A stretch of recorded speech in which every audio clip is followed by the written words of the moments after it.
एक और बड़ी खबर तमाम दर्शकों तक हम पहुंचा दे, जो कि भिवानी से सामने आ रही है, जहां पर कृषि मंत्री जेपी दलाल ने अनाज मंडी का दौरा किया है।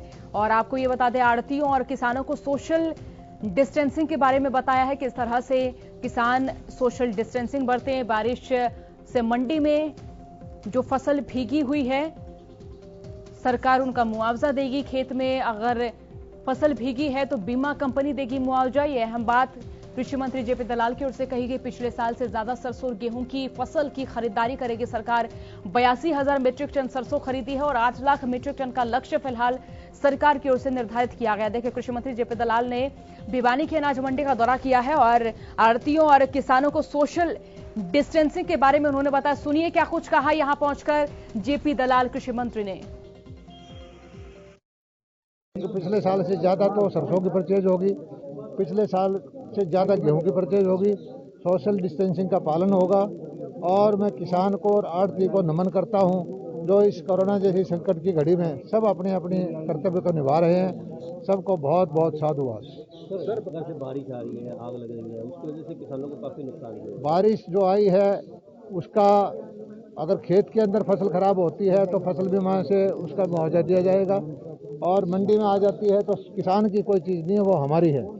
और जो उसको सुखा के हम उसको ठीक ढंग से पैकिंग करके देंगे। और सोशल डिस्टेंसिंग का ख्याल रखने के लिए इस बार ज़्यादा मंडियां बनाई हैं। देखिए, कृषि मंत्री जेपी दलाल की ओर से अहम बातें कही गई हैं, क्योंकि मौसम परिवर्तन हो रहा है, बारिश हो रही, प्रदेश के कई इलाकों में तूफान भी आया है। और इसी मार्फत कृषि मंत्री ने कहा है, बारिश से मंडी में अगर फसल भीगती है तो फसल की सारी जिम्मेदारी, फसल का सारा व्यय सरकार देगी। अगर खेत में फसल भीगी है तो बीमा कंपनी किसान को मुआवजा देगी। देखिए, अहम बातें कृषि मंत्री जेपी दलाल की ओर से कही गई हैं। और इसी के साथ यह भी कहा गया है, 82,000 मीट्रिक टन सरसों खरीदी जा चुकी है और 8 लाख मीट्रिक टन का लक्ष्य इस साल निर्धारित किया गया है। पिछले साल से ज्यादा सरसों और गेहूं की फसल खरीदने का सरकार का लक्ष्य है। ज्यादा जानकारी के साथ महासिंह फोनलाइन से हमारे साथ जुड़ गए हैं, जो कि चरखेदारी से संवाददाता हैं। महासिंह, कृषि मंत्री जेपी दलाल ने यहां अनाज मंडी का दौरा किया, कई अहम बातें उनकी ओर से कही गई हैं। इस वक्त क्या कुछ प्रतिक्रिया किसानों की ओर से, आड़तियों की ओर से आई?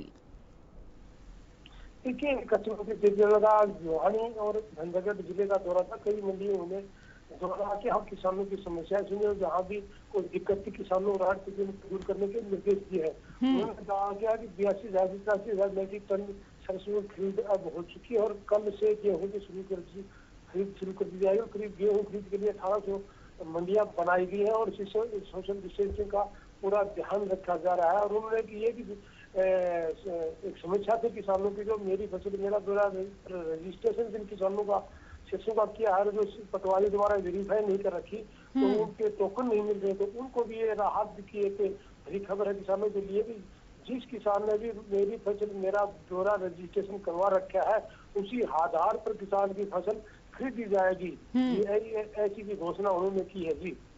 अब महासिंह, यहाँ पर फसल खरीद केंद्रों का जिक्र करें या फिर मंडियों का जिक्र करें, उनकी व्यवस्थाओं से क्या कृषि मंत्री जेपी दलाल संतुष्ट दिखे?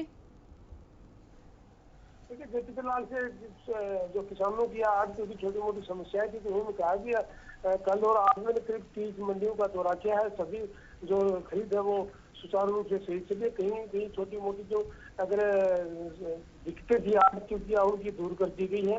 और उन्होंने ये भी कहा है कि 20 अप्रैल से जो गेहूं की खरीद शुरू हो रही है, तो किसानों में भ्रम है कि कभी सरसों की खरीद बंद ना जाए। उन्होंने ये कहा कि जब तक किसान के पास गेहूं और सरसों रहेगी तो दोनों फसलों की पूरी एक दाना किसान का खरीदा जाएगा और किसान और आड़ती को किसी प्रकार की कोई दिक्कतें नहीं होनी चाहिए। जो मामला आड़ती और किसान हमारे संज्ञान में आएगा तो जी कोई भी दिक्कत है उसको दूर कर दी जाएगी। जी, बहुत बहुत शुक्रिया महासिंह तमाम जानकारी के लिए। तो बड़ी खबर आपको बता रहे हैं, कृषि मंत्री जेपी दलाल ने भिवानी और दादरी की अनाज मंडी का दौरा किया, आड़ती और किसानों को सोशल डिस्टेंसिंग के बारे में बताया, किस तरीके से वो मंडी में फसल लाते वक्त सोशल डिस्टेंसिंग बरते। और ये भी कहा, बारिश से मंडी में अगर फसल भीगी तो उसकी जिम्मेदारी सरकार की होगी।